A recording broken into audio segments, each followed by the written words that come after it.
out. We get like two halves of an episode this week. Yeah, basically. We get a fight, and then what people are doing after the fight. Yeah. And they're like, here's everybody doing things. Here's the plans for what happens next. Yeah, we gotta catch you up on what everyone's been up to, which is not a whole lot, but Not a whole lot. Everybody's just going the same it's direction, not been that basically. long since we've seen everyone. So, uh, anyways, hello, welcome to this week's episode. Jared now watching Inuyasha is episode 115. I'm Jared, joined as always by Doc Al and Lady Hello. We are discussing season 5, episode number 3, or episode 113, entitled "The Sacred Vajra." There we go, Vajra, Vajra. and the mystery of the living Buddha. Buddha. I don't know if we really got into the mystery of the living Buddha in this episode, but Yeah, I don't think so. Anyways, after we get a recap of last week's episode and all that, basically this first half of this episode is just Inuyasha and Bankotsu continuing their fight, with Bankotsu essentially getting the upper hand on Inuyasha throughout most of this. He's got like new cool attacks. He summons a thunderstorm somehow. He's like, I don't know what's going to happen here. Who knows where it's going to go. I'm conducting electricity. Wee. Wee. Him and Inuyasha just shoot energy waves at each other. It's like it's Dragon Ball. As you do. And basically they're just, fighting back and forth. Inuyasha gets mad because the electricity hits Kagome. Well, not really hits her, but it hits the vicinity of her and knocks her out for a little bit. So he gets very big mad at Bankotsu for this. Grr. Grr. No angry, yes angry. Yes, angry. But they're basically at a stalemate here for a while, and then Inuyasha gets a little bit of an advantage, but then the little thingamajig from Hakushin flies out from the crater and goes to block Inuyasha's attack. And he's like, well, that sucks. Mm-hmm. It's purifying the Tetsaiga. Oh, no. No. And then it puts Bankotsu into a barrier and then teleports him out of the island. Yeah, she's like, no, you can't leave. We're not done. Grr. And, well, the thing is, he is done, and he is going to go. Yeah, he also has a skeleton arm, which is pretty cool. Kagome shoots him in the arm, and it reveals a skeleton arm. Which, yo, man, I called it accidentally. It was very funny, because, like, they're just sitting there talking while, like, this is happening, and then Al's like, what if Kagome just shot an arrow at him at this time while they're just standing there doing nothing? And then, like, 10 seconds later, you just see, and then an arrow stuck in his arm. He's like, huh? Yeah. Skeleton arm. Skeleton arm. I mean, it looks pretty metal, but, like, probably useless. I don't know how his hand's going to stick on there. Well, apparently his hand was fine. It was just, like, his forearm was just gone. Yeah, just, nothing there. It's very see-through. I mean, it's not even see-through. It's just there's a bone there. I mean, he is a bones, dead body, so I guess it's fine. Yeah, I mean, he's been dead for a hot second. Oh, Just- sorry, I didn't mean to bonk your head, little dude. Don't give him a concussion. Sorry. Wouldn't be the first concussion on this podcast. No, you're right.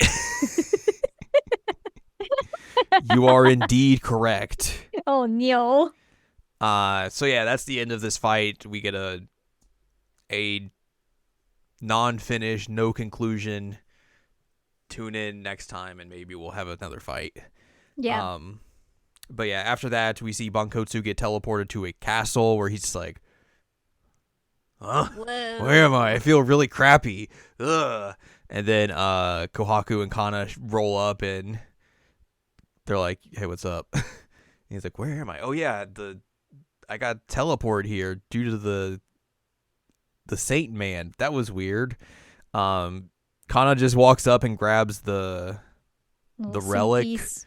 and just like picks it up and then puts it on like this pedestal where the mummified version of Hakushin is, just like staring there going, Arr. Also funny is that they have the ninja conversation once again. mm-hmm. That he's like, oh yeah, it shouldn't bother you. You know, you're a ninja, and still not. I'm not a ninja. I am not a ninja. Please don't call me ninja. Good acting. Also, Ben Kotsu like really, really emphasizes like Kana. It's like, why did you say it like that? You know, gotta enunciate. Kana. And then basically we get a big montage of like, here's what everyone's doing. Mm-hmm. Little kid that was with him on the island, they go back to his home and his sisters, and he tells them, hey, dad's dead. Here's his bones with like a very small pile of bones. Yeah. I mean, like they had to have cremated him first or something, but then like don't call him his bones. Like say it's his remains. It was something. I don't know. Um, Like your leggy bones aren't fitting in that tiny pouch. I'll just say that right now. And your skeleton, your skull is the word I'm looking for. there's a lot of bones in the body. There are multiple bones in the body. So many bones that it would not fit in a very tiny pouch like that unless some of them are missing. Yeah, missing or again cremated. Yeah. Which maybe the lightning cremated him. I don't know. Who knows?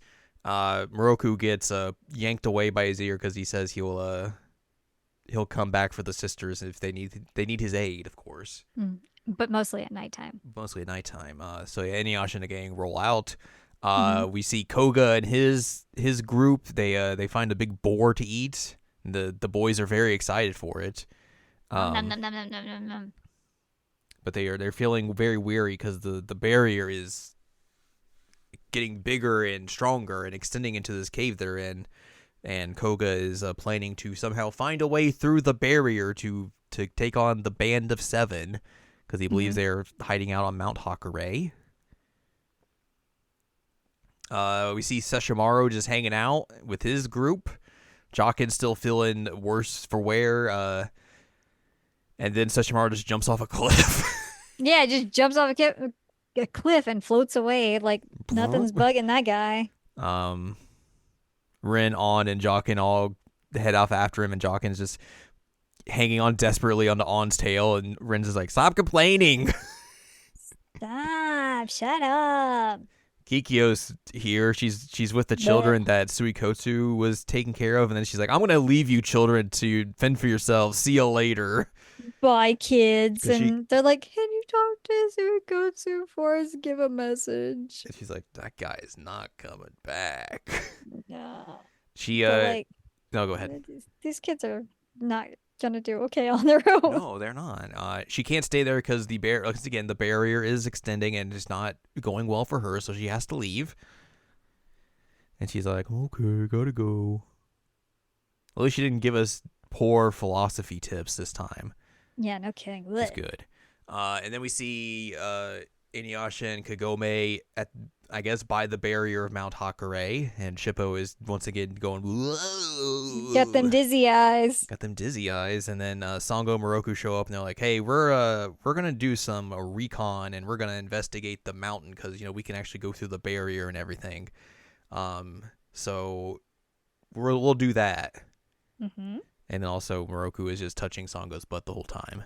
He's like, yeah, don't worry, Kagome. I'm not gonna be doing anything untoward to her. And he just rubbing her booty. He gets bonked, and he's just so like, "No." His hands does not move after he gets bonked. I have to savor this moment.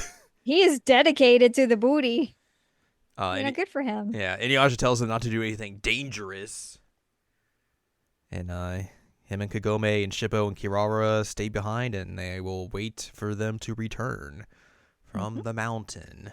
The mountain. And that's how we end our episode. We have one note here.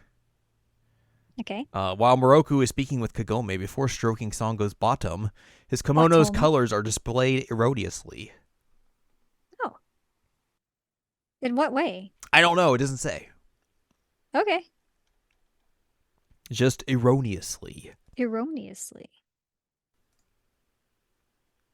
But yes, next time we will be discussing episode 114 entitled Koga's Solitary Battle, where Koga's going to go fight some of the Band of Seven.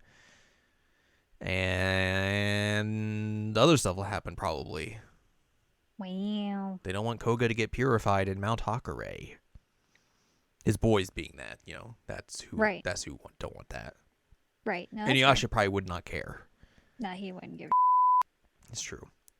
So yeah, we'll talk about all that next time. But for now, if you'd like more from us, head on over to seasonalanimecheckup.com or sac.cool, where you can find past episodes of this podcast and other podcasts like Seasonal Anime Checkup OVA. You can also find columns and reviews on the site as well. If you'd like more from Ann Ladium, go to annladium.com. She's got columns and reviews. You can follow us on Twitter and TikTok at Anime Checkup. You can follow us on Blue Sky at seasonalanimecheckup.com. You can buy our books, One Shiny Moment, A Critical Analysis of Love, Life, Sunshine, Hot Tubs, and Pac-Man on Amazon.com. And you can support us on Patreon, patreon.com/SACOVA.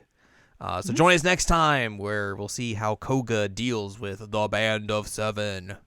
Ba-ba-bum.